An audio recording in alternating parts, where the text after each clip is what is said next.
Hello guys, in this video I'm going to show you how to find finance books on the Everand application.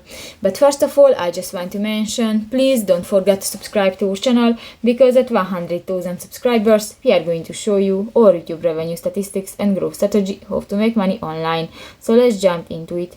First of all, open the application on your device.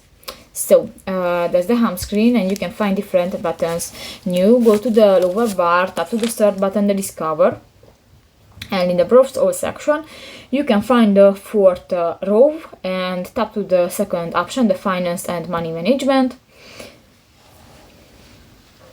And here you can find the different books, you can find categories, for example, auditing, banks and banking, budgeting, economics and others. You can find this book. If you want to save it for later, you can do it. If you click the bookmark, you can check the ratings. And you can find a short recommendation or description about the book.